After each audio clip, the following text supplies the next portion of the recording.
பைபிள்ல இருக்கிற 3 முக்கியமான குழுக்கள்: ஒரு தேசம், ஒரு ராஜவம்சம், அப்புறம் ஒரு ஆசாரியத்துவம். இதெல்லாம் எப்படி உருவாச்சுன்னு நீங்க எப்பதாவது யோசிச்சிருக்கீங்களா? வாங்க, இன்னைக்கு நாம அவங்களோட ஆச்சரியமான, ஆழமான கதைகளை பத்தி பார்க்கலாம். மக்கள், ராஜவம்சம், ஆசாரியத்துவம், இதுக்கு பின்னால இருக்கிற கதைகளை நாம பார்க்க போறோம். ஆனா ஒண்ணு, இது நீங்க நினைக்கிற மாதிரி நேரடியா நடக்கல. தகுதியே இல்லாத மாதிரி தெரிஞ்சவங்க எப்படி இந்த பெரிய பொறுப்புகளுக்கு தேர்ந்தெடுக்கப்பட்டாங்கன்னு பாப்போம்.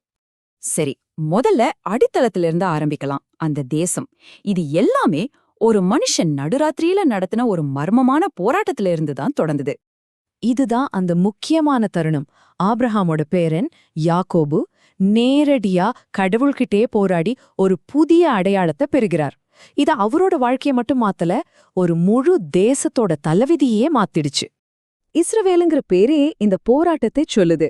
இதோட அர்த்தம் அவன் தேவனோடு போராடுகிறான் அல்லது தேவன் மேலோங்குகிறார் என்பதுதான். எபிரேய மொழியில போராடினான் என்ற வார்த்தை ஆவக் என்ற சொல்லிலிருந்து வருது. இதுக்கு தூசி அப்படின்னு ஒரு அர்த்தம் இருக்கு.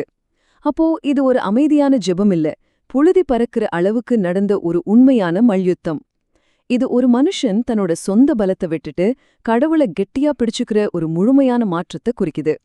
யோசிச்சு பாருங்க, யாக்கோபு என்ற பழைய பேருக்கு ஏமாற்றுபவன் இல்லனா தந்திரக்காரன்னு அர்த்தம். அது அவரோட கடந்த காலத்துக்கு சரியா பொருந்துச்சு.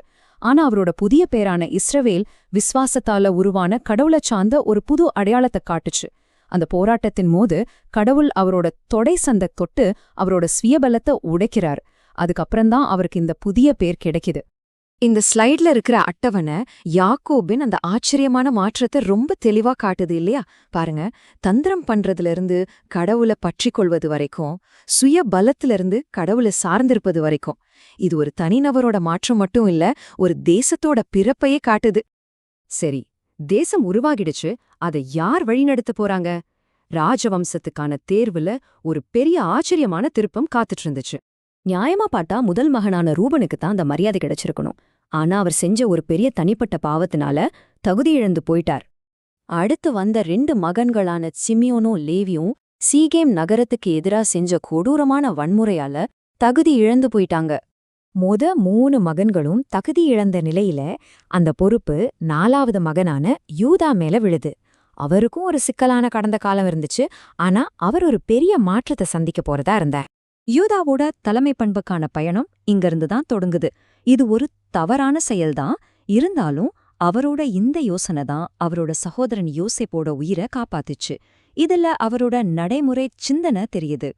கொஞ்ச காலத்துக்கு பிறகு அவர் எவ்வளவு முதிர்ச்சி அடைஞ்சிருக்காருன்னு பாருங்க. தன் இளைய சகோதரன் பென்யமினோட பாதுகாப்புக்கு தனிப்பட்ட முறையில பொறுப்பேத்துக்கிறார். இதுதான் அவரோட முழுமையான மாற்றத்தை அருமையா விளக்குது. ஒரு தியாக தலைமைத்துவத்தோட வெளிப்பாட, தன் சொந்த சுதந்திரத்தையே தன் சகோதரனுக்காக கொடுக்க முன்வர்றாரு. இதுதான உண்மையான தலைமை. இந்த குணவளர்ச்சி காரணமா யூதாவுக்கு ராஜரீகத்துக்கான தீர்க்க தரிசன ஆசிர்வாதம் கிடைக்குது. செங்கோல் யூதாவை விட்டு நீங்காது என்ற வார்த்தைகள் தாவீது ராஜாவுக்கும் மெஸ்ஸியாவுக்கும் வழிவகுத்த ராஜவம்சத்தை நிறுவுச்சு. வாங்க, இப்போ நாம 3வது குழுவுக்கு போகலாம்.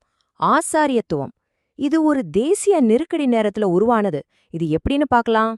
இஸ்ரவேல் மக்கள் பொன் கன்றுக்குட்டியை செஞ்சு வணங்கின பிறகு மோசே இந்த கேள்வியை எழுப்பினார். யார் கடவுளுக்கு விசுவாசமா இருக்கீங்கன்னு கேட்டார். லேவி கோத்திரம் மட்டும்தான் பதில் சொல்லுச்சு. மத்த மக்கள் குழப்பத்துல இருந்தப்போ அவங்க கடவுளுக்காக உறுதியா நின்னாங்க. இது அவங்க விசுவாசத்துக்கு ஒரு பெரிய சோதனையா இருந்துச்சு. அவங்களோட அந்த உறுதியான விசுவாசத்துக்காக கடவுள் லேவியர்களை எல்லா பரிசுத்த கடமைகளுக்கும் தனியா பிரிச்சு எடுத்தார். அவங்களோட கீழ்ப்படிதல் அவங்களுக்கு ஆசாரியத்துவத்தை பரிசா கொடுத்துச்சு. ஆக இங்க முக்கியமான விஷயம் என்னன்னா, இந்த 3 தனித்தனி கதைகளும் போராட்டம், பொறுப்பு, விசுவாசம் எப்படி ஒரே திட்டத்தை உருவாக்குதுங்கிறது தான். அப்போ இஸ்ரவேல் தேர்ந்தெடுக்கப்பட்ட தேசமாகவும், யூதா ராஜவம்சமாகவும், லேவி ஆசாரிய கோத்திரமாகவும் ஒவ்வொன்னுக்கும் ஒரு தனித்துவமான ஆனா ஒன்னோடொன்னு இணைஞ்ச பங்கு இருக்கு. ஒரு மக்கள், ஒரு ராஜா, ஒரு ஆசாரியன். இந்த அமைப்பு அந்த கால இஸ்ரவேலுக்கு மட்டும் இல்ல, இது பைபிள் முழுக்க, குறிப்பா மேசியாவை பத்தின தீர்க்க தரிசனங்கள்ல எதிரொலிக்கிற ஒரு பெரிய வடிவத்தை நமக்கு காட்டுது. இதுதான் முக்கியமான டேக்அவே. போராட்டம், பொறுப்பு, விசுவாசத்திலிருந்து பிறந்த 3 கதைகள் ஒன்னா சேர்ந்து ஒரு தேசத்தோட கட்டமைப்பை உருவாக்குது. இந்த 3 தனித்துவமான பணிகள், ராஜா, ஆசாரியன், தேசம், கடைசில ஒரே நபர்ல எப்படி இணையுதுங்கிறது தான் பைபிளோட மிகப்பெரிய கேள்விகள்ல ஒண்ணு.